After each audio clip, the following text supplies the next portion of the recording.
Akhirnya terbukti, hanya orang-orang tak beradab yang senang dengar makian Rocky Gerung. Masih soal Rocky Gerung, yang celotehannya kali ini bikin banyak orang sukar menahan diri untuk berdiam diri saja.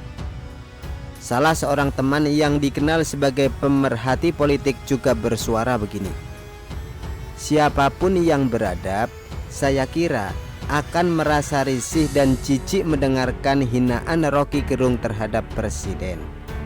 Jadi, kalau Anda justru merasa senang mendengarkan hinaan itu, jangan-jangan Anda termasuk golongan tidak beradab. Saya sangat setuju dengan opini tersebut. Rocky Gerung memang sangat tidak beradab karena dia berani memaki dan menghina seorang presiden di depan umum. Anehnya, kok ya masih ada orang-orang malah senang atau mendukung Rocky Gerung. Bukankah ini menunjukkan bahwa mereka juga sama tidak beradabnya dengan Rocky Gerung?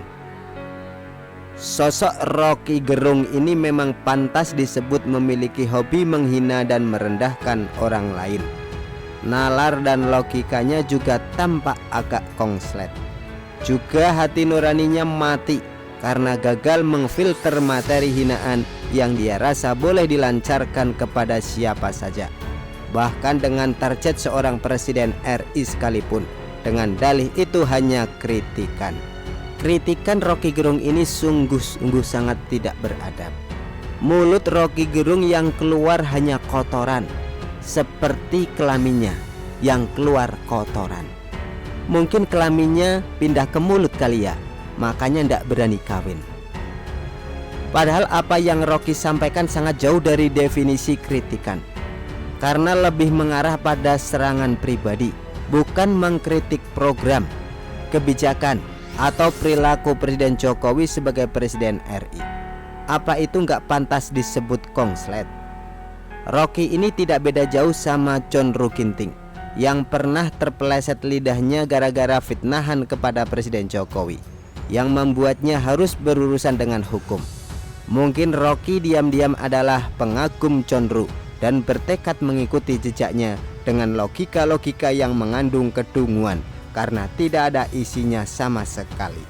Program ILC ala Karni Ilyas yang sekarang tidak lagi tayang di TV bisa dibilang ikut berjasa dalam membesarkan sampah peradaban yang layak dikumpulkan dengan manusia lain sejenisnya.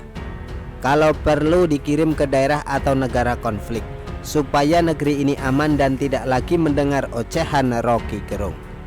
Akan tetapi, saya yakin bahwa jika Rocky Gerung nanti sampai di Ciduk dan di Bui, maka sesama orang tidak beradab yang kini bersorak dan mendukung omongan biadab Rocky, maka akan berpaling dan meninggalkan Rocky, termasuk sosok yang dipujanya begitu rupa dan selama ini menjadi backingnya. Akhirnya, selamat deg-degan Bung Rocky, karena kabarnya ada laporan tentang kelakuan Anda yang diterima oleh pihak kepolisian dan tinggal menunggu waktu untuk proses selanjutnya yang bisa mengubah statusmu menjadi tersangka. Kapok lo ya. Begitulah kura-kura. Artikel diambil dari syu.com, ditulis oleh Widodo SP. Bagaimana menurut Anda?